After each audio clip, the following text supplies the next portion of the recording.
I got an idea for an experiment. I wish for Sherry Vale to appear in my room. Oh, wow. I have a bad feeling about this. Notice anything unusual around the house, Mr. Bailey? Unusual? Aliens. Get rid of that thing. I hate my life. Sometimes I wish my dad would just disappear. Ah! This is not good. Doug, get to work on that circuit board. I got a good feeling about this. I think everything's gonna be okay. It's time for the invisible dad to go to work. You just kicked a police officer! What's so funny? No time to fool around. I'm pretty sure that Duncan Gilbert stole my work. Come here. I'll bet you didn't see that coming. Just wanted to read the paper. Just a normal day off.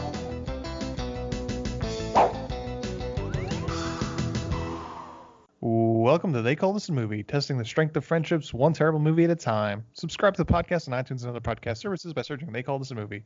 We're part of the Main Damie Network, and to find more from us, check out the website at themaindamie.com or on Twitter, Facebook, and Instagram at The Main Damie. We're also now a proud member of Geek Vibes Nation. You can find them at gbnation.com. Welcome back to They Call This Movie. This is Anthony Delvecchio. With me, as always, is Dan Aquino and Mark Myers. Say hello, gentlemen. Hello, everyone. I wish for a good bit. Maybe next week. Damn it. It takes a little while for it to materialize, I think. Yeah. I think you got to shout louder. Do you have I gotta have blood gems from Africa, apparently. Yeah. So, yes, everybody, we're back this week. And we're up to our old tricks, and we're tying these movies loosely to a brand new release. So The Invisible Man comes out this week, and we scoured Amazon Prime to find some movies where people turn invisible.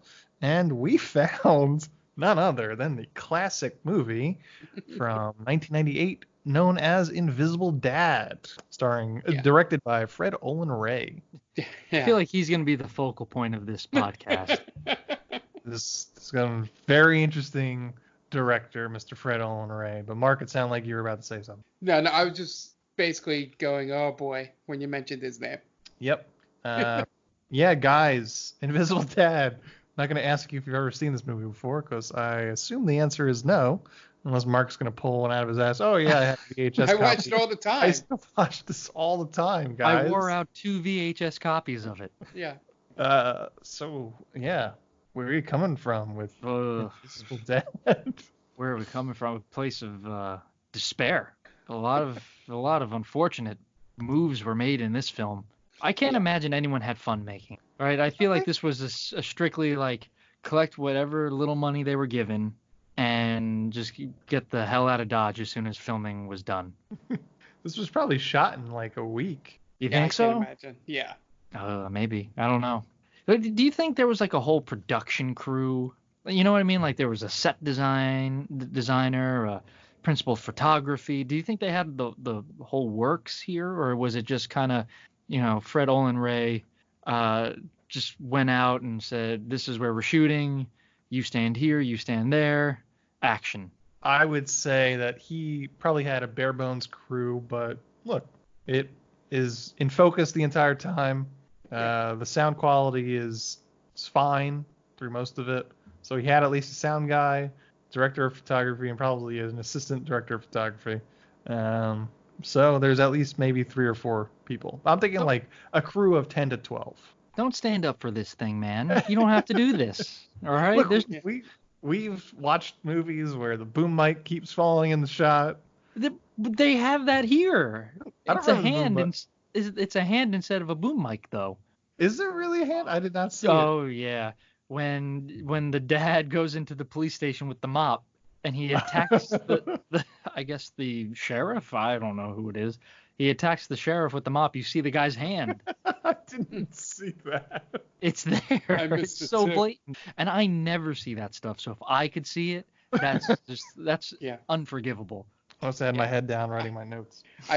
I would imagine that the house they used was one of the actors' houses. Either the director's or it was Darren Norris's house. You know, just sort of. I'm gonna say it's the director's. This is, so Fred Olen Ray, as we mentioned, it's a very interesting filmography.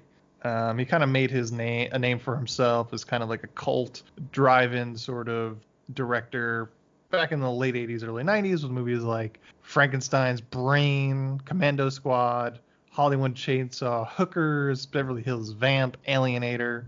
And he just kind of Evil Tunes. And then as days went on, as direct-to-video stuff kept coming, he kind of, read the room more or less, and changed a little bit. By the mid to late 90s, he started doing a little more family-friendly stuff, and then he started doing direct to Skinemax flicks that, if you are of the ages between 27 and 36, you probably watched a whole bunch of them because they were played on Cinemax all the time in the late 2000s. These movies definitely kept me company during many a March Madness tournaments. Yeah, I'm just kind of like, oh, well, I'm not going to watch this. I've got cable. Right. It's 3 o'clock. I just got out of work. Yeah. I'm not super tired yet. It's time to rub one out. And then call it a night. Yeah, so if you've heard of Fred Olen Ray. Yeah, so he went under the name Nicholas Medina for these movies, but probably heard of Bikini Roundup, Bikini Chain Gang, The Bikini Escort Company, Ghost in a Teeny Bikini, Bikini Girls from Lost Planet, Bikini Pirates, Bewitched Housewives, Super Ninja Bikini Babes, Girl with the Sex Ray Eyes, The Girl from Bikini, Bikini Royale, Tarzina Jiggle in the Jungle, one of his later ones, Bikini Frankenstein, Bikini Royale 2, Housewives from Another World, Bikini Jones in the Temple of Eros, just classics, Bikini Time Machine, Sexual Witchcraft, Lady Chatterley's Daughter, Knockouts, The Teeny Weeny Bikini Squad, Musty Housewives of Beverly Hills, Dirty Blondes from Beyond, Baby Dolls Beyond Bars. My favorite is The Girl from Bikini, but spelled Bikini. So Yes, it's like the Man from U.N.C.L.E. The Man from U.N.C.L.E., yeah. That's a good one. It's probably an espionage skin flick. Starring Beverly Lynn and Nicole Sheridan. Ooh, Nicole Sheridan. That's not bad. She's a blast from the past. Yeah. I'm going to have to click on that one real quick. I feel like Evan Stone. He's in all of them. Evan Stone's in all of them. I feel like Jeannie in a teeny bikini is one that's come up either as a joke at some point, or that's the one that when people reference these type of movies, it's one of the ones that come up. Yeah. Yeah. Yeah. Because it's just a ridiculous title name. I think that might have been that's kind of the first one in the Bikini series that came out in 2004. Bikini Airways, I guess, came out a little bit before that. These were all probably shot over a 3-day weekend. Right. Yeah, these took very little to make. Yeah. You just pump these out. They all had, everybody is the same. It's the same cast, and every single one of them: Nicole Sheridan, Voodoo, Evan Stone, Beverly Lynn. They all make appearances in these. It's you have the core group of the Bikini series there. Yeah. It's good to keep the chemistry. Yeah, it's like the core four. Right? Exactly. Yeah. Beverly They've won Lynn, so many Nicole championships. Sheridan, Evan Stone. Voodoo. There's a guy named Voodoo. The 90s were a wild time, man. No, it's a dude. Voodoo's a dude. Oh, Voodoo, yeah. No. Yep, trust me. Alexander Boisvert. I think he was actually married to Nicole Sheridan at one point. Okay. Yep. I don't want to really flex my porn muscles, so. Dan. Yeah, that's the porno man. Yep, that's that. That's thankfully, that me. did not haunt me throughout my life, just in high school. Yeah, so he did all of these movies and probably made a good amount of money from Cinemax dropping these movies. I've always wondered, you got like these actual like adult film stars in these movies. I'm surprised there isn't like an X-rated version of these somewhere. I always thought it was like the original is the X-rated, and then they just cut it out. Exactly. But they don't exist anywhere, I don't believe. I guess not, and that's kind of a bummer. But I think they're trying to be more story driven, I guess, in these. I mean, I always appreciate a good high concept porno movie that right. doesn't involve step step parents or step brothers or MILFs. Yeah, Yeah. that's true. Good old fashioned ghost that likes to fuck. Who doesn't want to see that movie? I mean, listen, I'm all for it. Like Frankenstein. Give me more classic Universal monster porn movies. Yeah, exactly. We need more of that. Bikini Pirate. I mean, Pirates was the big production adult film. That's right. Of the 2000s. And that kind of brought it into the mainstream. Like we can do things. We can make big budget movies. We can make spy versions of softcore movies. You could. I've never watched the Pirates series though. I'm gonna be honest. I've heard of it, never watched it. But I know Evan Stone was in that. Yeah, there you go. Evan Stone, hardworking man. That dude was he's a legend. He's the Johnny Sins before Johnny Sins. Yeah, with that long mane of hair. He looks like a caveman. But now he looks god awful. Catch up with him? Oh yeah. I'm assuming he did copious amounts of drugs. Just the 2000s were just with a mountain of cocaine up his nose. Yeah. All these doesn't look like Artie Lang. All these bikini movies were just made with one brick of coke. You're right. That's how they paid Evan Stone, probably. Guys, the brick came today. We got to film about 7 of these to pay for it. Well, it's worth it. Now, this guy has a very eclectic filmography. I mean, he's gone. Mark, you said it best. This guy has range. Mm-hmm. Yes, because Ant was just about to mention his current escapades. Now he's transitioned. He's no longer doing these bikini movies, unfortunately, because Skinemax, I guess, I haven't had Skinemax in a while, but I'm guessing that they've kind of moved away from that. But now he's doing Christmas movies. Probably are showing up on Hallmark and Lifetime. This is his Van Gogh blue period. This is his Christmas. The natural progression. Yeah. Softcore porn to Christmas. Yeah. Which is worse for your career? Hey man, he has 158 credits to his name in terms of director. He's working. Hey, working steadily since the late 80s. Good for him.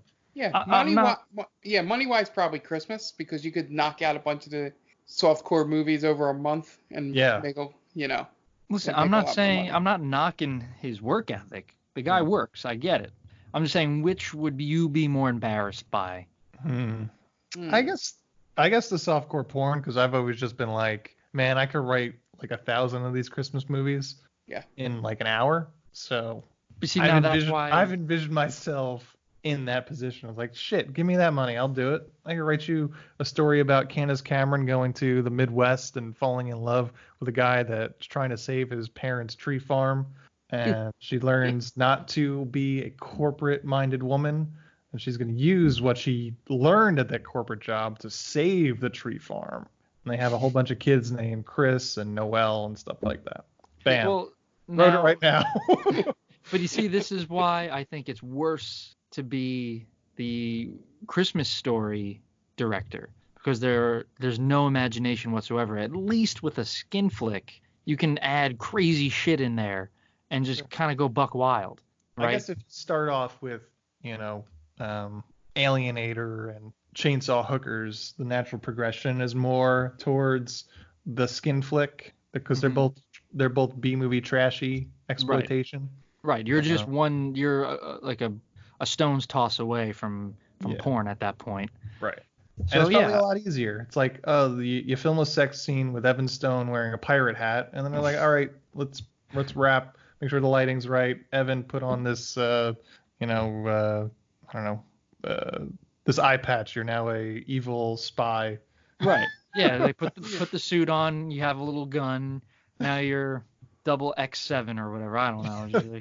It's but you can stretch the imagination a little bit, at least with that. But like you said, you just wrote a cookie cutter. It took you 2 seconds to write a Christmas story. Yeah, and the Christmas movie part of his career definitely sounds like I want to have my grandchildren on set. It could, it very well could be just like, you know what, I've experienced the raunchy side of cinema. Now, well, cinema in quotes. That's not really cinema, but Scorsese would have. Yeah. Scorsese would have a conniption if he saw this filmography. He watched Ghost in a Teen in Bikini. He was like, you know what? It's kind of cinema compared to Marvel. Fred Olen Ray and Martin Scorsese are secretly best friends. They have poker night at each other's houses. Yeah. But yeah, I think, in my opinion, and I'm also a huge pervert, so I would rather go. That's on the Instagram. I would rather go with the Skinemax. Okay. Yeah, I feel he had that moment like we all had during 50 Shades and I had during Sleeping Beauty, where at one point he was just like, I got to do something different than film naked bodies all the time. It's like become boring to me to see Nicole Sheridan undress. Real quick, I'll tell you a quick story, and then if you want to move on, we can, or we could just keep talking about this. It doesn't matter to me. I'm all for it. I worked with an editor at my old job, and one of his first gigs was editing for adult films. And he said one of his first days there, he was walking by the edit rooms, and you just see, you see these scenes constantly, and people just get super desensitized, he said. So guys are just like staring, they're like dead inside, he would say. They're just watching people get pounded over and over again, and just like drooling, because it's just brain dead stuff. It's terrible. Mm-hmm. So that's what it would be like. Yeah. I guess to film it constantly, you're just like, okay, let's go back to this position. All right, we got to do this again, and it's just like over and over again. Reverse cowgirl, doggy. Right.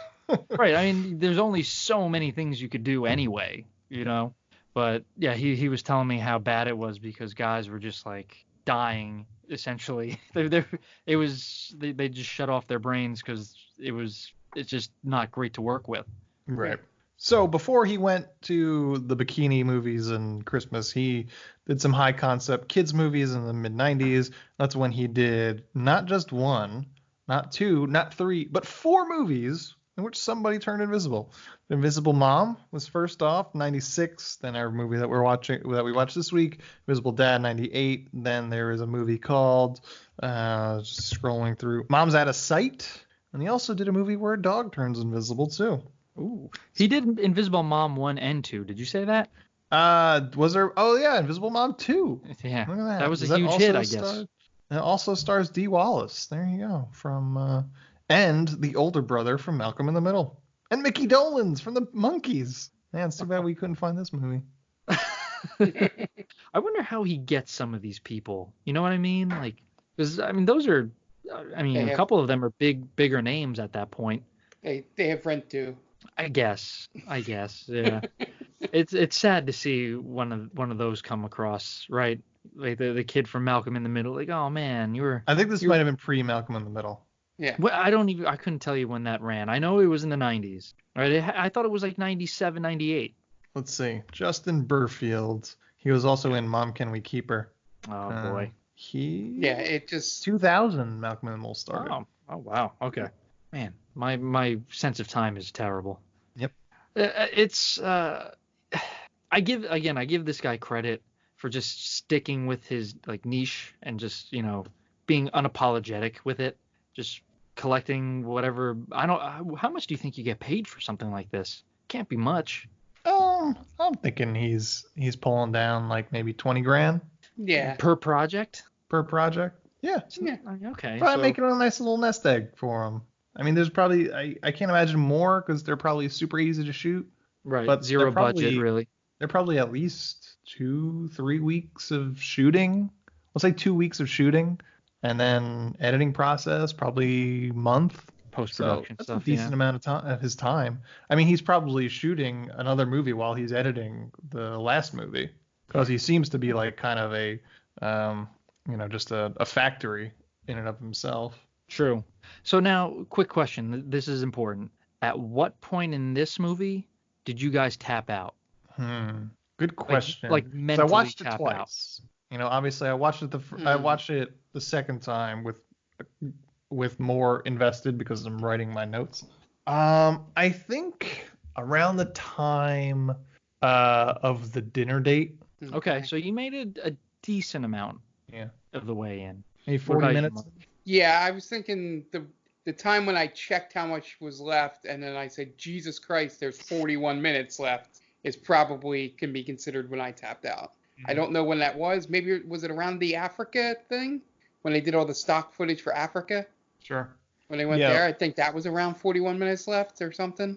But yeah, that said that out loud, not just to myself. I was like, Jesus Christ, What about you, Dan?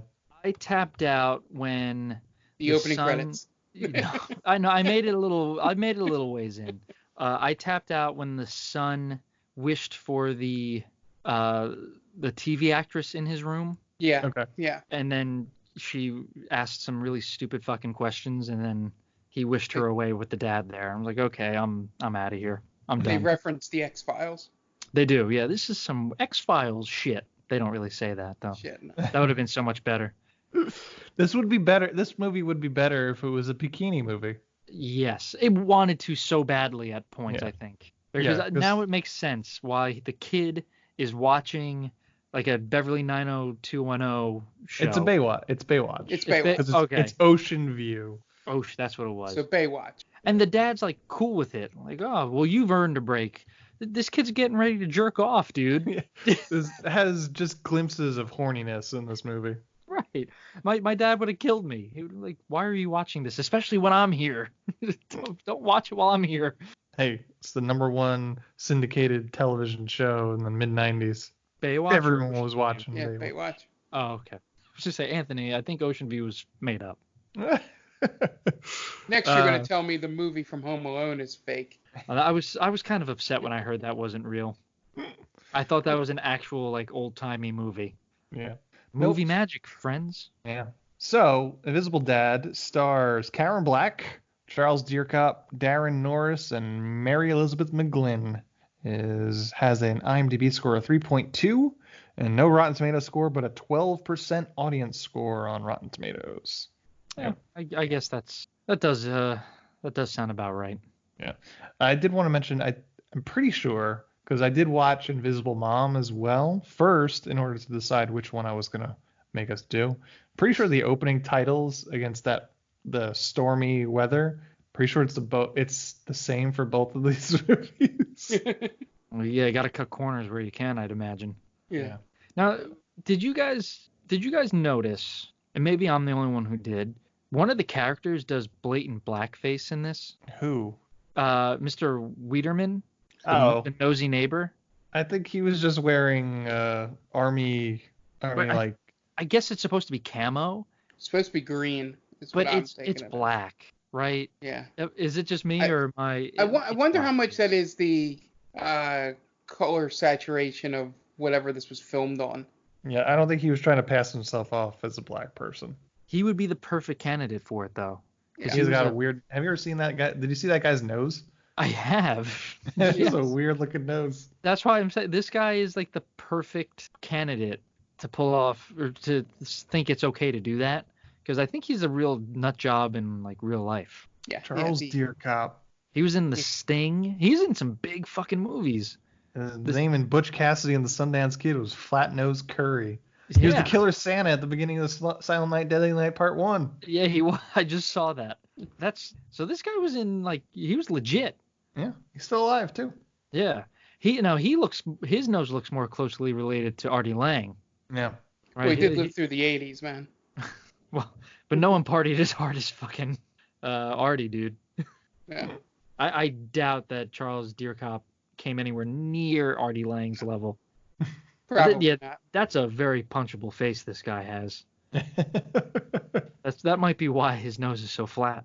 Probably. I was gonna say he was probably like a boxer or something. Kid That Gorgeous. makes sense. Yeah.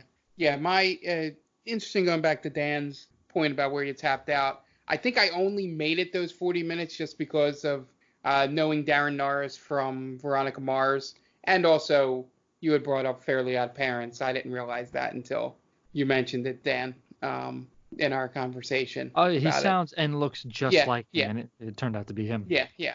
But I knew the name once I clicked. I was like, I think I recognize that name, and checked it right before the broadcast here about Veronica Mars.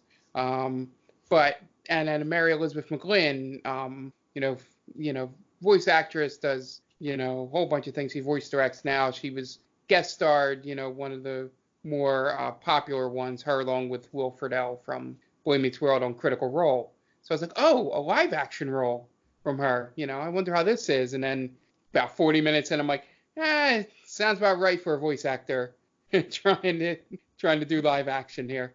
That's what this whole movie is. Voice actors just trying to act and not being very good at it. So, Mark, you stand Darren Norris and Mary Elizabeth McGlynn, but no love for Karen Black? What's wrong with that? What's wrong with Karen Black? Nothing really wrong with her. I just had never seen Mary Elizabeth McGlynn act, non-voice acting. So I was really intrigued by that. And then, of course, have seen Darren Norris as the bumbling lawyer on Veronica Mars.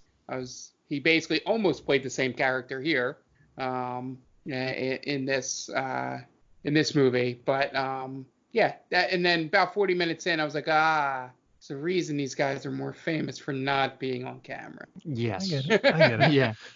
No love for Academy Award nominated actress Karen Black. That's all right.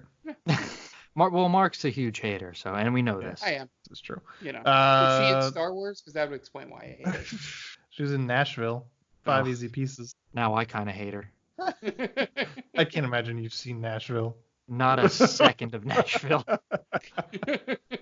So what do you guys say? We've wasted enough time. You guys want to try and get into the plot at this point? That was a good ramble we had. Well, it touched on a lot of pornography, which is one of my favorite things. So yeah, we don't do enough porn in this. Maybe we should have a branch off and do a porn. They call this a movie podcast. They call this a porn. We have so many doors that we could open. Yeah, we could totally do the entire bikini series. We could. Talking about. It's ours for the taking. Have to procure them. I don't think Geek Vibes Nation will want to partner with us, but who knows? Well, we'll leave that up to them. Yes. We'll tell them that we've got another podcast.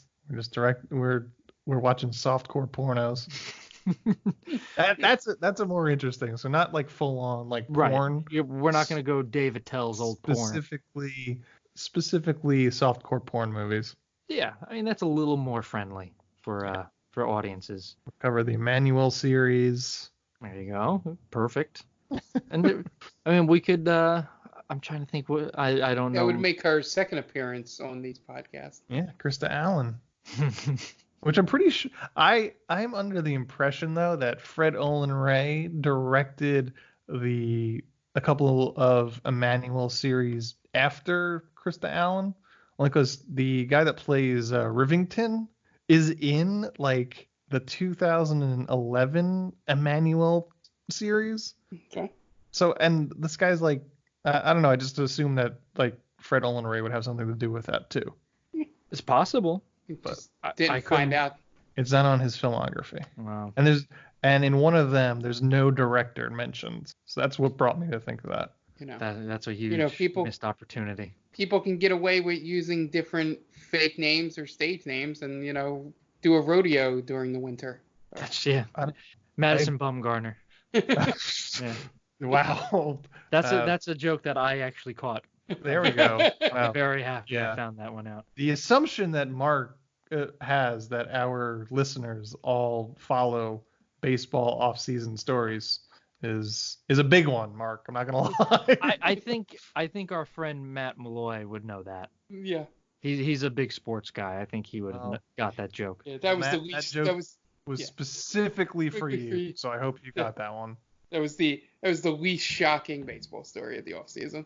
So you guys want to get into the plot? Yeah, let's do that. All right, but before we do, I think, Dan, you have a message. I do. I wanted to give a shout out to one of our good friends of the podcast. She is with Geek Vibes Nation. Tia, she has her own podcast, the Top 10 with Tia, a weekly podcast, where Tia and her crew tackle a number of entertaining topics, like the top 10 movies of the year or the top 10 worst on-screen couples. This week, they actually came out with the top 10 superhero fights, and I was going to be a part of it, but I had to get my wife's tire fixed because that's what my life is now. It's just fixing everything for my wife. This podcast has it all. wife. My wife. Oh, I can't believe I sunk down and did that. God damn it, Mark. Yes. This podcast has it all. Don't miss out. So, yeah, go check that out. Geek Vibes Nation. You can follow them, obviously, on Twitter, Instagram. I always get their, and I go to their website all the time. It's gvnation.com, right? That's correct. Yes, I got it. So check it Just out. listen to what I say at the beginning of every fucking episode. You talk so fast. It's impossible to keep up with you. I'm sorry. I can't listen that quickly. My brain registers things very slowly, Anthony. All right? But anyway, just go watch the top 10 with Tia. She's a good person, and that's all. All right. So we're going to take a break to listen to a word from friends of the podcast. So we will be right back. Hey everyone, this is Steve, And this is Adam, and we're part of the Hop Nation USA podcast. Pittsburgh's #3 craft beer podcast. Join us every Friday for new beer reviews. We'll talk about the news, history, and homebrewing. Plus, we'll sit down with the best brewers and industry personalities that'll have us. So whether you're a casual drinker, a hazy boy hophead, Or even if you're a whale hunting cellar hoarder. just search Hop Nation USA on Apple, Spotify, or your favorite podcatcher and join the nation. Oh, hi. Didn't see you there. It's me, George, from the best little horror house in Philly, the show where we talk about the best horror movie ever made, according to our guest at least. We've talked about groundbreaking classics like Texas Chainsaw Massacre and Alien, but we've also got a lot of great ones coming up, including some very fun guests like Len Kabaczynski of Swamp Zombies and Red Letter Media fame, Caroline Williams, the star of Texas Chainsaw Massacre 2, and Chase Williamson from John Dies at the End. So make sure you're subscribed to the best little horror house in Philly, and I'll see you boils and ghouls over there. Welcome back, and it's time to get into the plot for The Invisible Dad. We open up, and Doug Bailey and his dad has just moved into the new home. His dad has a job that forces them to move a lot, and we are introduced to their crazy neighbor after they're done moving in, Mr. Wiederman. Doug, the kid, who's about like 12 or so, spends most of his time in his room building computers and programming his own computer games, and one day his computer is going to run 64 bits. And we also have a dead mom. Way to bury the lead. Yeah. The only thing I was disappointed about in this beginning was that they didn't show the game he created. They did. Oh, Well, They did. I thought you were going to say the only thing you were disappointed was they didn't show the dead mom. Oh yeah. That'd be They have really it. dark, Oh, Mark. goodness. They Huh, did. It's I like- must have been. Yeah, it's called Not The paying Amazing attention. Rat Race or something, and it kind of looks like Pac-Man if it was a mouse running through a maze or so. Oh, okay. Well. Yeah. I was looking for it to be like, some really bad 3D graphics he was doing. Nope, it's two-dimensional. Doug's dad, Andrew, is an architect that is tasked with building a shopping mall.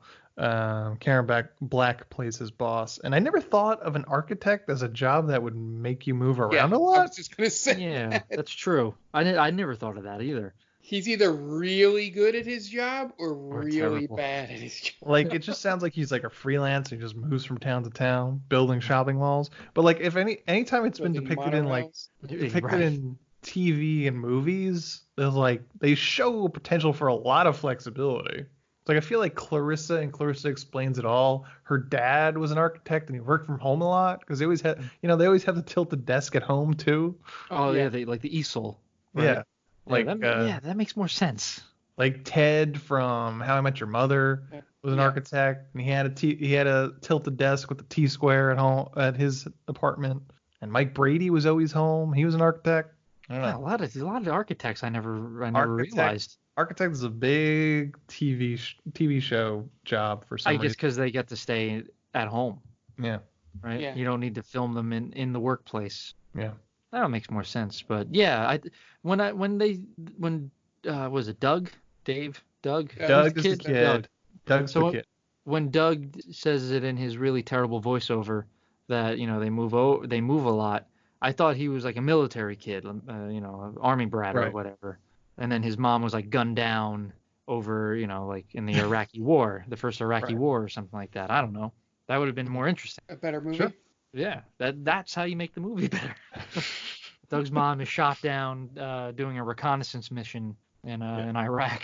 So, so Karen Black runs a small architecture firm, and they're really relying on the small project. So they've brought in basically Andrew as like a hired gun, more or less. And if it's a success, Andrew's pay will double. We're introduced to junior architect Duncan, who hates Andrew immediately because it was supposed to be his small project. And looks like how all suits fit me because I never get them tailored. There you go. This Duncan is Mark's fashion plate. It's the one he looks up to. Yep, that jacket is right off the rack. And he's like, just every time you dress up in a suit, you're like, do I look like Duncan? Yeah. And if the answer is yes, then you're like, mission accomplished. Mission accomplished. I'll just imagine that Mark has a picture of this guy that plays Duncan in his room. I just never knew what movie it was from. I just saw him on the internet one time. Right. So we meet Doug's friend Jimmy, and he talks about how he's always having trouble making friends. He has this one really choice line that speaks to just abuse. He says, everyone always likes me at first, but then we move where my dad gets into one of his moods and scares them off. Ooh. Yeah, he does say that. Yeah, that's a red flag. Yeah. But we never see that mood. No. Well, he mentions that he's getting very mad because he thinks that the invisibility is causing his metabolism to speed up, so he goes and takes a nap. That's so lame. It's just so goddamn lame. I'm getting angry. I'm going to go take a nap. So Mr. Wiederman, he's a neighbor. He's spying on the new neighbors, and he thinks they're aliens. And his wife, who's like seems much younger than him, is just saying, no, they're not aliens. But he goes over. I was going to say, Mr. Wiederman was definitely in Nam, right? Like, he's shell-shocked? Yes. Okay. Most definitely. Yeah, he definitely has problems.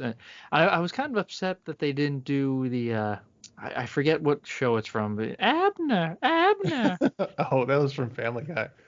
well, it's from a show before that, isn't it? I thought it was. Yeah, I think Bewitched or something. Bewitched had the nosy. The kid turned his father invisible. Yeah, I wish the boy is doing something. Right. I worked up all this courage to get this point. Are you gonna come over here and watch it or not? Yeah, I wish they had done that kind of joke, but this movie's too stupid to not do that. Yeah. So he goes over to introduce himself to Doug, who is tasked by his father to clean out the garage. And Mr. Wiederman tells him of the old owner, who was an inventor and possibly an alien. And one day he just up and vanished. Doug spends some time going through boxes that the old owner left behind in the garage and stumbles upon a weird gadget with a headset. So he goes back into the house, turns it on, and plugs it into his computer. He fools around with it for a while, I guess, and Andrew comes home and sees the garage is still full of boxes. So he orders him to go finish the garage and then go to bed without watching TV.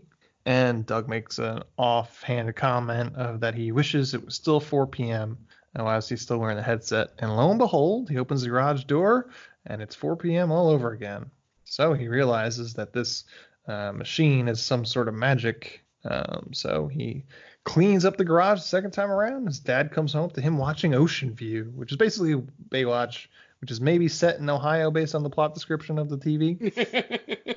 Which is confusing because it's called Ocean View, and Ohio is notorious for not having neither the Atlantic or the Pacific on its on borders. that Erie Ocean, Lake Erie. Mm-hmm. So next day, Doug tells his buddy about the machine, and Jimmy immediately thinks about the video games that he wants to summon. Instead, Doug conjures up a banana split and eats himself into a sickness. But at work, what did you say, Mark? I was going to say that the next thing that's coming up is apparently the school district lets kids call themselves out sick. Yep. Well, he did them a favor and he called. Yeah. That's nice on his part. So at work, Andrew has a meeting discussing companies for the construction job. Duncan, the junior architect, wants to use Thunderbird for the construction, and Andrew nixes the idea, saying they use cheap materials. Doug calls out sick, so Andrew goes home. Doug's teacher, Sandy, shows up at his house to tell his dad that he plagiarized his paper. And so before this, Doug mentions that he wants to find his dad a woman, basically. A girlfriend. Yeah. A girlfriend. So was that Doug's plan here? He was going to tank his class so his teacher had to go to his house? it's a weird exchange between the father and the teacher, because the teacher's like, yeah, he's so smart, but then he plagiarizes. Like, that flies directly in the face of what you're talking about. Yeah, and then I also love the teacher is like, I'm glad at least he didn't just print it from the internet. It makes no difference where you. Better. He handwrote all this, so that made it better. Thank God he didn't plagiarize it from A. He plagiarized it from B instead. Yeah. It's so much better when you plagiarize it from B. It's a weird conversation, because the dad is even just like, oh, he's an investigator. Like, the fuck are you talking about, dude? What does that have to do with plagiarism? Yeah, the whole detective thing makes no sense. Right. Because it's also a history paper. Yeah. Right. And they played for another gag, and it doesn't really pay off. Yep. And then that's it. We never hear about him being a detective again. Mm-hmm. Now he's an inventor. This movie just flip-flops like crazy sometimes. So Doug has to rewrite the paper on literature, detectives, and history, which he doesn't want to do. But it also sounds like the easiest history paper ever. So he uses his machine to conjure up Humphrey Bogart. And this is the second actor we've covered who has played Humphrey Bogart in more than one movie.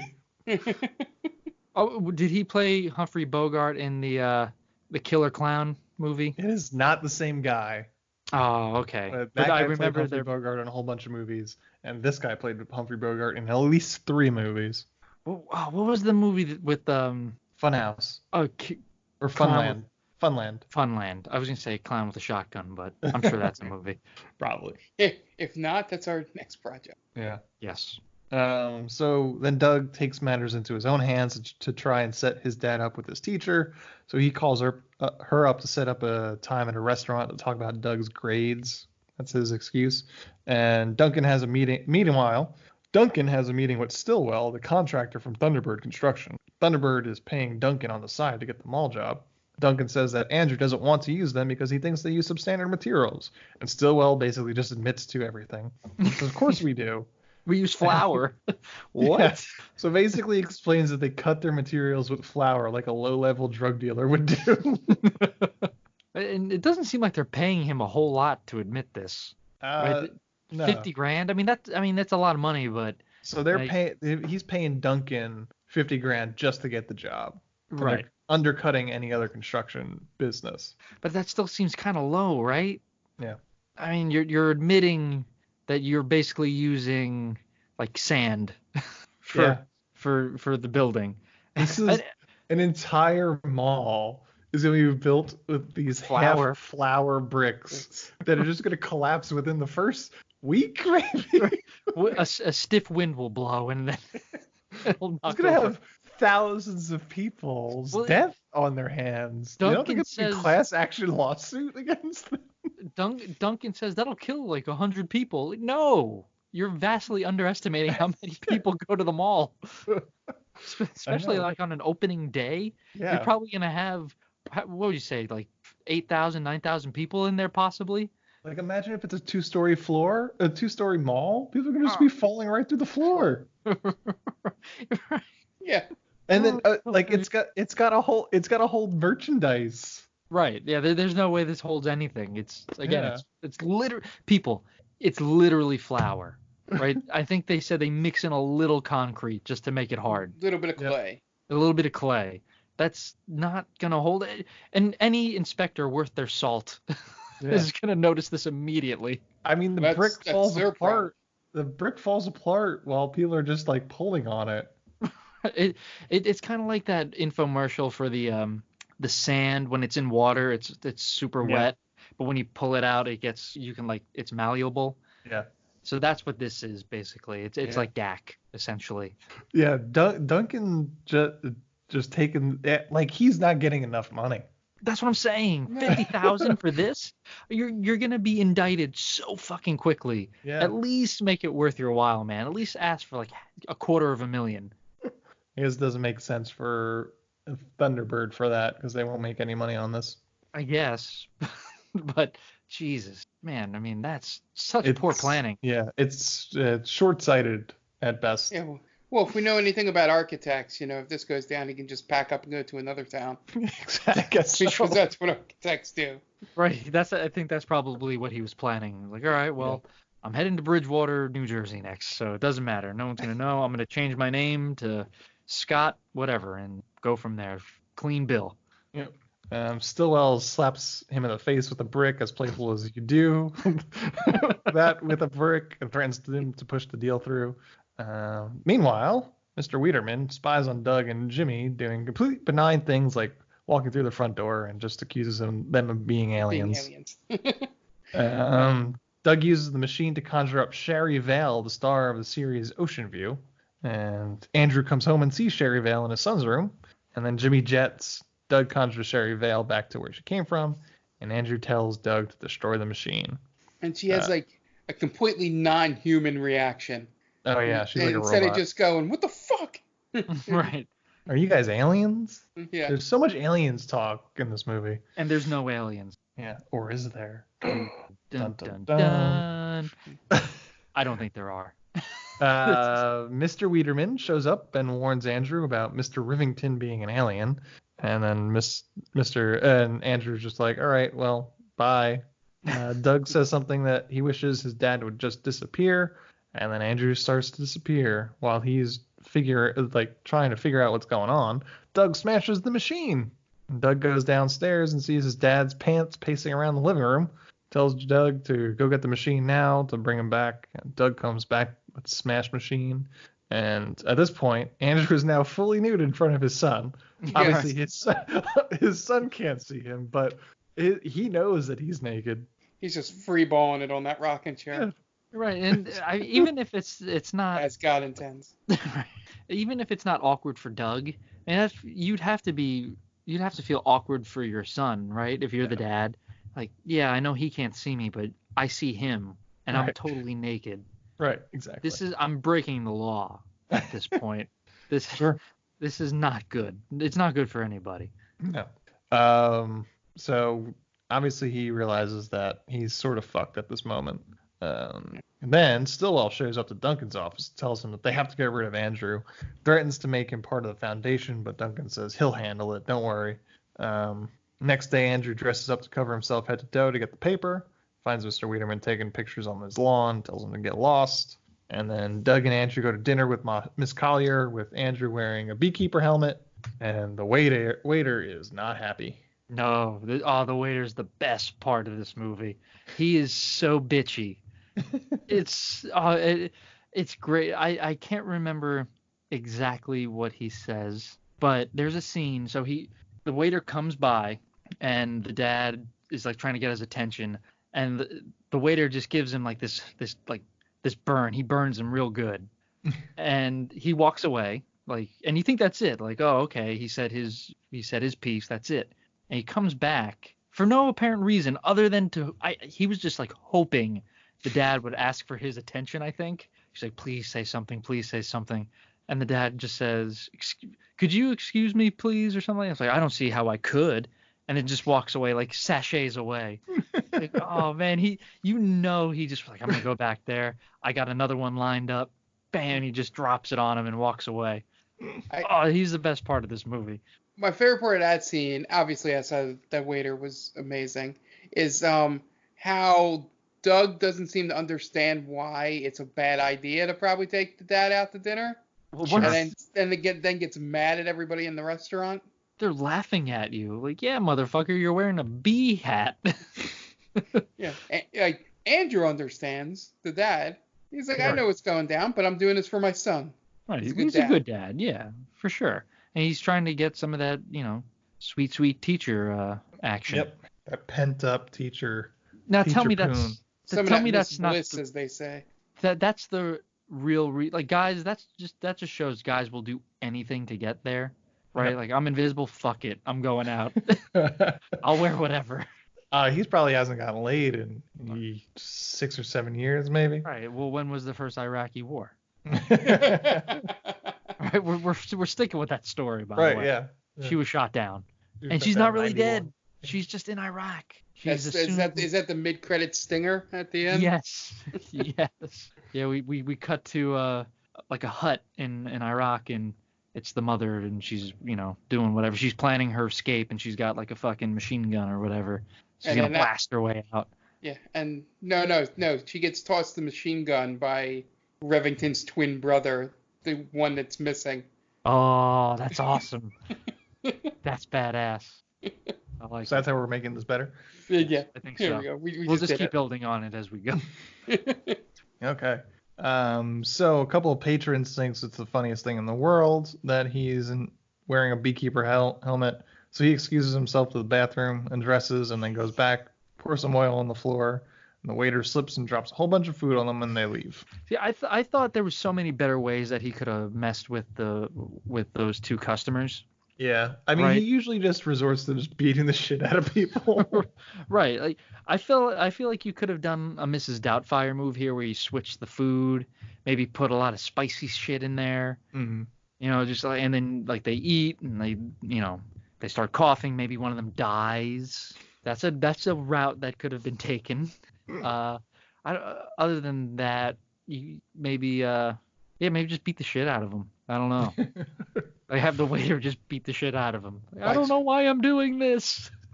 Watch them die while you have your hands around your throat, invisible. Right. That would be fun. Looking over at Doug, you made me like this. This is your fault, Doug. I'm sorry, Dad. I just wanted you to have a girlfriend. That could be the mood that the dad gets into. Now we have to move again. Right? I strangled somebody while invisible. And then that old story. Yeah, the dad just saying, "Not again, Not again." not again." God, this is taking a dark turn. So Andrew, the next day, he calls up work and tells them he's going to be out sick for the whole week and won't be able to come in. Karen Black decides that they're going to bring the office to Andrew, so Artie, the security guard, and Duncan go to his house to drop off everything he'll need. It's like working from home. It's very progressive. Sweet gig. Duncan then has a meeting with Stillwell, and Stillwell tells him to steal the blueprints and pass them off as his own. And then Sandy shows up unannounced at their home with pizza, and I guess she's looking for some action because she's looking for a kiss from him. He says to close her eyes. He takes off the beekeeper helmet, kisses her, and then before he's able to put the helmet back on, Duncan burns himself on the pizza, and not Duncan, Doug burns himself on the pizza, and he screams out in pain, and she opens her eyes to see that Andrew's head is missing. She faints. Yeah, and then when she wakes up from this, it's the quickest understanding of a situation and forgiveness that I've ever seen in a movie. Yeah, so she comes to, they explain the situation, and she says she's going to try to help them by going to the library and trying to find out about Rivington, see if she can find out anything about him and his inventions. Duncan, meanwhile, pays someone to create his own blueprints for the mall, and basically tracing over Andrew's plans. Presents it to Karen Black, and she thinks they're great, and she's like, if Andrew doesn't come through with his plans, then we'll go with Duncan's. Sandy comes back from the library and finds out Rivington nearly blew up the art museum and became a recluse, and no one's seen him after that. He had an identical twin brother that went to Africa to study rare gems. We then get a quick scene of the identical twin in Africa, played by Robert Donovan, who was not the sort of prestige actor you think would be slumming it in this movie. He's just a random-ass guy that showed up in some Emmanuel movies. I thought he was going to be like a Christopher Plummer sort of in Star Crash sort of thing. It's like, man, this guy was in Hamlet with Laurence Olivier. Nope. Yeah, just needed something to keep him busy or whatever, you know? Yeah. Just a dude that hung out with Fred Olen Ray, I guess. Well, listen, man. Can't all be winners, dude. Yeah, no. Right? Can't always get the big names. So Doug attempts to fix the machine. He tries it and fails. Says he needs a 64-bit circuit, and he knows just where to get it, so he calls his buddy Jimmy with a plan. Then Africa, Dr. Rivington reads about a story about Sherry Vale and her alien abduction story, where she mentions Oakmore, California. How? Which I don't believe she mentioned that in her. She couldn't have known. Yeah. She's in the room. Yeah. They weren't like, we're aliens in Oakmore, California. Right. Yeah, she knows exactly where they are. I was in house 592 Oakmore, California on Sycamore Road. Like, what the fuck? How is that possible? Yeah. House 69420 on you know. She probably Related. saw Doug's like report card and was like, oh, I know where that school is. Right. I went there. I used to live in this house. This is I was a crazy. cougar too. How are we doing this year? Oh, not great. Not great. We're gonna miss the playoffs. Oh, all right. See you later. So Rivington reads Oakmore and he thinks, oh, his brother's back to his old tricks. No one's seen him in a while, so let's go back to Oakmore, California and see what's going on. So Doug and Jimmy go to a computer parts store and try to steal a 64-bit circuit, but like, why didn't he just ask for $40? Right. And his dad is willful to help him solve the problem. It's just the dad has a specific invested interest in him solving and he's this home. problem. And he's home. Right. He's not at work. Yeah. Yeah. So, And also, Jimmy is the worst lookout of all time. Yep. He just stares at the front door. Mm-hmm. Yep. The guy's not there. Walk around, dude. The guy that owns the store will not be coming through the front door. Right. He's already somewhere in the store. Right. It's just him looking. Where is it? Stupid kids. So they get caught and Jimmy jets again. Just runs away. Doug gets sent to jail.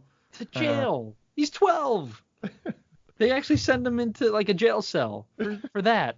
Mr. Wilson's pressing charges, man. They gotta wait for the juvenile police to go pick him up. Yeah. Send him to juvie.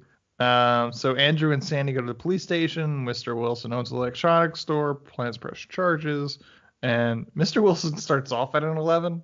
He's about to throw down with Sandy. Are you calling me a liar? Yeah, he's a real asshole, man. You're gonna press charges on a kid? Just like, come on. Yeah. Just tell the parents or whatever. Just like he's my student. He wouldn't steal. Which it would have been just so much easier. It was like, hey, can we just pay for this and just be on our way? Right. Like, listen, I'll punish him at home. Yeah. And I'll give him detention and here's the $40. Yeah. But she outwardly calls Mr. Wilson a liar, even though she says she's not calling him a liar, and he gets noticeably upset. I think he said he was gonna hit her. I think so too. Yeah, more or less. I think he kind of mumbled some stuff, but he was lunging at her like she was gonna get popped. Right. He insinuated I think he was gonna kick her or something like that. Yeah. But yeah, he's a bad person. Yeah. So Andrew undresses and goes into the police station and kicks Mr. Wilson and the cop until Mr. Wilson gets arrested for contempt and they escape. It's a whole different sentence if I wasn't paying attention. Right, I don't know if you could be held in contempt when you're just in a police station. Is that a thing? I don't know. I feel like that's just from movies. I feel like that's just it's a court thing. A court thing, right? I don't know. I mean, I've never heard anyone we should try that. Let's just go somewhere and tell someone they're being held in contempt. Just like, I'll go to work tomorrow. Like, if someone says something, I'm holding you in contempt. Like, what? Oh. Sir, this is a Wendy's. I thought you wanted us to go around and citizens arrest people. I think you just wanted us to go kick cops and see what happens. Well, we can do that. I mean, we won't be able to record this podcast for a while. Or kick people in the cock, which is what I could have mistakenly heard. Yeah, okay. I think he said kick cops, Mark. No, I know. At least that's what I thought. No, that was my point of I could have very easily misheard that sentence when you said, and he kicks Mike Wilson and the cop, you know. Nope, that's not what I said. So you do whatever you want to do. Yep. So they go back home. Karen Black calls Andrew to fire him because now she's loving Duncan's design, and she's like, "Oh, this is all we need. We don't need this hot shot that we hired." He puts up no fight, by the way. Yeah. He's like, "Oh, I'm fired?" He takes it really well. Yeah. Well, what do you know? I got fired.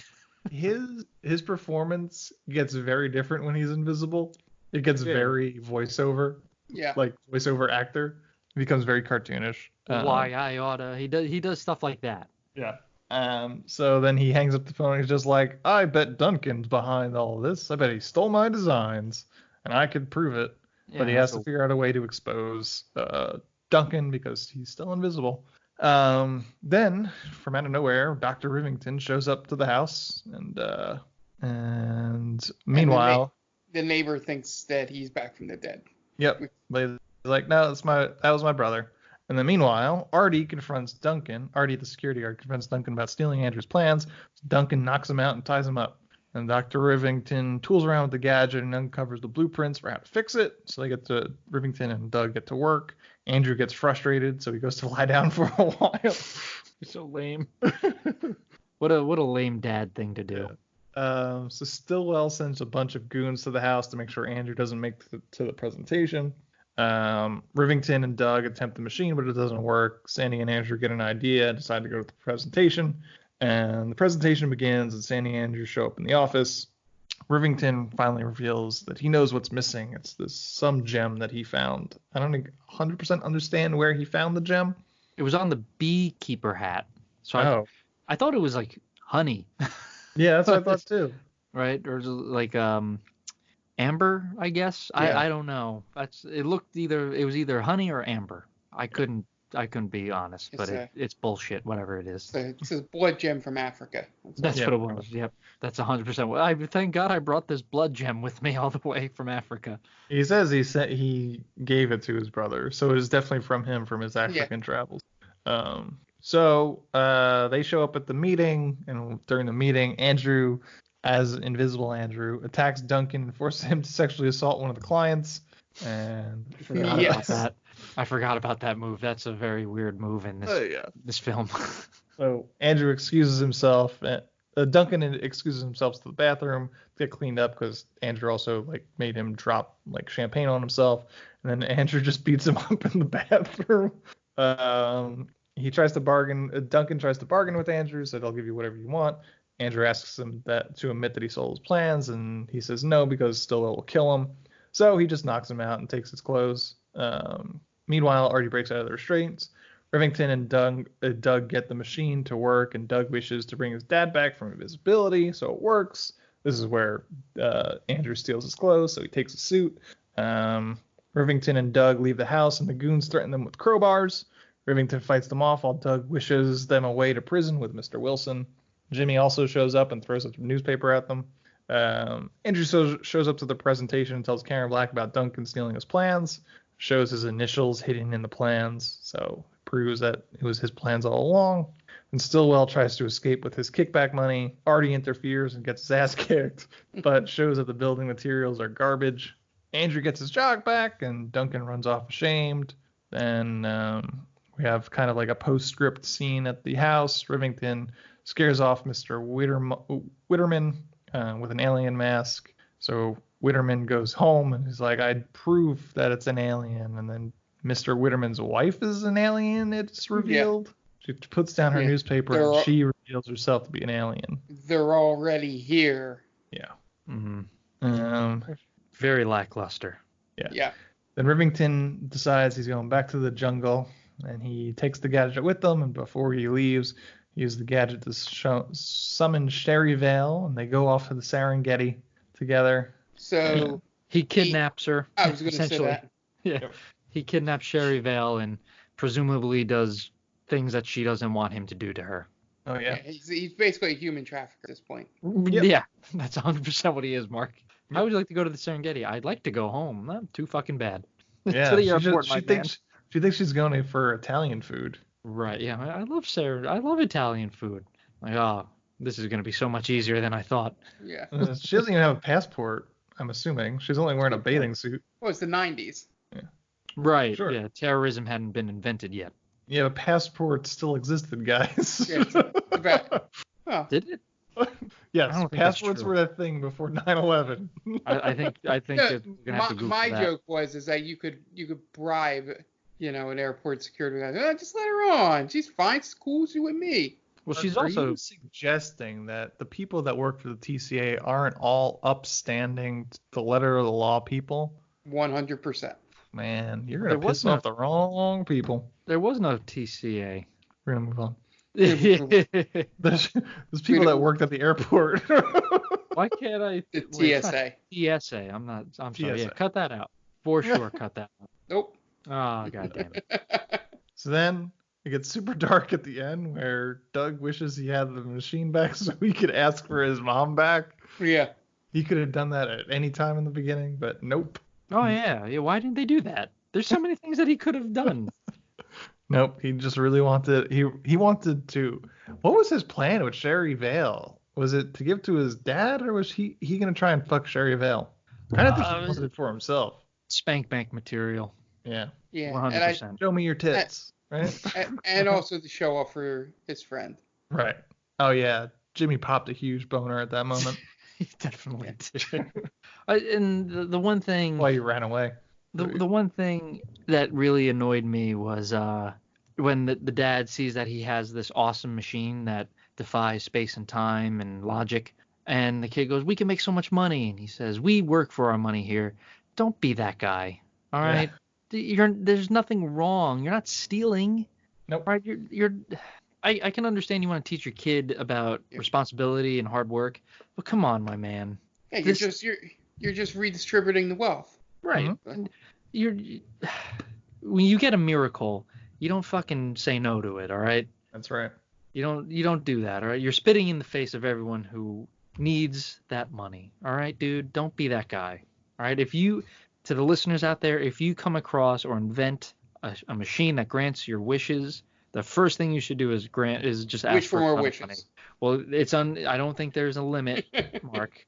I think you just get unlimited wishes here. So you wish for Sherry Vale first and foremost. She's probably like 60 now, so that's probably not great, but still you do it. And then you wish for a ton of money. To, right? Yeah, well, to pay homage to this movie, you have to wish for Sherry Vale. All right, take her to the Serengeti, and then just a ton of first money, then Serengeti. Yeah. And then wish for your dead mom, if you have a dead mom. That is the official canon order. Yes, that's my recommendation. You can do it however you want, but that's the correct way to do it. Yeah. And that's the end of Invisible Dad. It sucks. This is one of the worst movies we've watched in a long time. Yeah, we were kind of on a roll with decent movies, at least watchable movies. And this we just fucking tanked real hard on this one, guys. Like at least 50 Shades of Grey had production value behind it. Right. Yeah, and it had a decent soundtrack. Yeah. It had nudity. Yep. And even though it was like super awkward nudity, I mean that trumps this stuff any day of the year. I think I'm gonna say Santa with Muscles is like the last stinker. Yeah. Yeah. And that had Hulk Hogan in it. So yep. At least that had an Angel Baby. Oof, man, Angel Baby. This movie could have used its own Angel Baby. Yeah. I don't know what to say about this. That after this podcast, Stan, me, and you are going to go write the sequel, which is the mom and the other twin brother breaking out of Iraq. Yes, 100%. Yeah, we're going to get the flashback of the mom being shot down over Iraq, right? And she escaped, or she's taken prisoner, right? She's taken prisoner, tortured for, we're going to say tortured for 5, 6 years, right? Yeah. She's got to be there for a while. And then she escapes somehow. I don't know. We'll figure that out. She escapes. The twin brother helps her escape. And it'd be like the end of the Mario Brothers movie, where he goes, it's about your son or something. Oh no, that's Back to the Future. We got to help your kid, Marty. We got to help your kids. Yes. Yeah. So I think it would be the brother frees the mom. Right? I don't know why he's there, but maybe he wished to be there. I don't know. But he's there. He rescues the mom, and now they have to make their way back to civilization while fighting Iraqis. Yep. What do you think, Ant? Sounds good. Okay. And then they take the WMDs. Right, because at this point Iraq was still like our enemy, right? So it's still good. Kind of are, but... Well, I mean, they've kind of cooled off. It's more North Korea now. And like maybe Russia still. Russia's always going to be one of the big premier bad guys. But is it okay to do it now? Like Iraq, is it still okay if we were to do that? As long as it's not China, you're fine. Okay. Because then we can release the movie. That's true. That's where the big bucks come from. Yeah. So as long as it's not China and there's not skeletons in it. Well, that's why Birds of Prey hasn't done well. They didn't get that China release. Yeah. Exactly. That's the reason. But.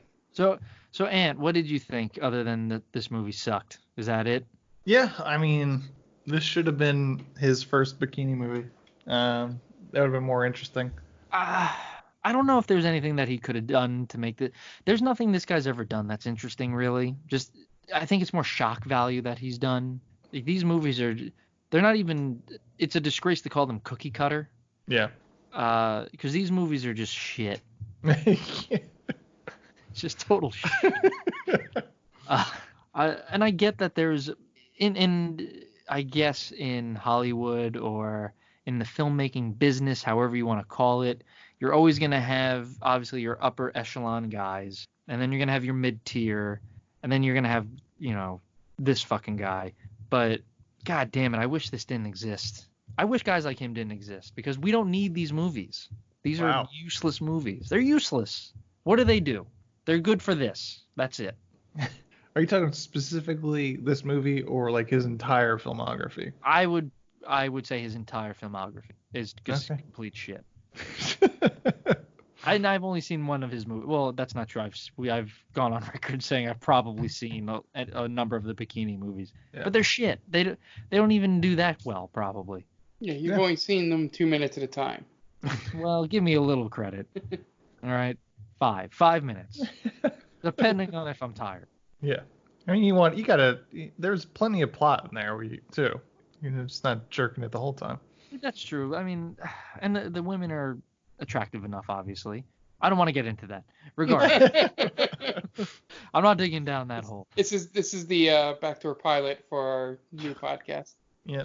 Guys, this movie was really bad. It was. It's really stupid. It serves no purpose in life. It serves no purpose in film history. It's easily forgettable. I can't wait to forget it. Which will be immediately after I hang up with you guys. Oh yeah. Before I watched this for a second time, I could not remember a single thing that happened in this movie. Yeah, I mean, I remember bits and pieces of it. I just really remember the waiter going off. But that's it, man. Like, just fuck this movie, dude. Well, blame the Invisible Man for this one. No, I blame. I don't know. I couldn't even tell you who this is directed for or made for, but fuck them, those people, because someone must have liked this. He made other movies. Yeah, children in the 90s, I guess. Yeah, we were dumbasses. Yeah. Invisible Dads, terrible. I think I was gonna say suck my dick, but I refrained at that point. All right, it sounds like we're wrapping up, so I think that's gonna, you guys want to plug your shit, make it quick? Sure. At Diaquino122 on Twitter. Follow Stranger Damies on Twitter and Instagram at Stranger Damies. We just passed 400 followers, so that's a nice milestone. We're gearing up for 500. We're getting there, slowly but surely. And we were discussing possibly having a little giveaway once we get to 500. Obviously, still in the works, but it could be you. And once we figure out what we're going to give away, it's going to be fucking awesome. It's going to be better than Invisible Dad. I promise you that. Well, right? we're gonna give away gifts, not the people. Well, you said we're gonna have a giveaway, and it could be you. That's what you said. Did I say that? Holy shit. I did not mean that. I knew what you meant. Say it's gonna be awesome. Yeah, I don't know. I'm tired. Just breaking your balls. But... Maybe I will give away someone. Fuck it. It's me, Sherry Vale. We have it right here. Right. We're gonna give away Sherry Vale. But yeah, follow us there. Hit us up if you have any. If you like what you hear. If you don't like what you hear, we're more than willing to discuss ad nauseum. Yeah, and that hitting that 400 followers is perfect timing. Coming up to episode 100 of Stranger Damies, which aired yesterday. Here, so one of our better RP episodes, which I really did enjoy. So make sure you listen to that. It's on iTunes, Google Play, anywhere you can listen to podcasts. We're soon, still in the works. If we're trying to catch and just watch our videos, probably going to be behind on that because we're still trying to figure out, what we're doing with that. But at least the podcast. The audio is perfectly fine, and it comes out really well. And you guys are, barreling towards, a final showdown with the one of the main antagonists that you've had so far. So be on the lookout for that. Every Wednesday, right there on all your favorite podcast feed. Okay. Yeah, and we are They Call This Movie. You can find us at theycallthismovie.podbean.com or on all podcast streaming apps at They Call This Movie. Search that. We should pop right up. That's Spotify, Stitcher, Google Play Podcasts, basically anything that uses an iTunes feed, we should come right up. Anywhere you cast your pods, basically. We're The Main Damie. You can find it at themaindamie.com. On Twitter, Facebook, Instagram, at The Main Damie. Just search that. We should come right up. We're all now proud member of Geek Vibes Nation. GVNation.com is our main website, and they're on all social at Geek Vibes Nation. We're on their podcast stream, along with a whole bunch of other great shows. Stranger Damie's is there. A bunch of other shows that we have nothing to do with is there. Top Great 10 bunch with of people. Top 10 with Tia. Bunch of great people, have great shows, a whole bunch of different interests that they satisfy there. And that's Geek Vibes Nation, and that's going to do it for us today. This has been Invisible Dad. I put these poor guys through this movie this week. Apologize to them, and hopefully next week's movie will be better. But that's going to wrap it up. I am at AntDelvec on Twitter. If you have any suggestions, you could send us an email at themaindamie@gmail.com. Please, if you have 5 seconds, just rate and review our podcast. Give us 5 stars on iTunes. Tell us we're doing great. It really helps us out. Get seen because of the algorithm. But that's going to basically do it. So for Dan Aquino and Mark Myers, this is Anthony Del Vecchio telling director of Invisible Dad, Olen Ray, to go fuck himself. All right.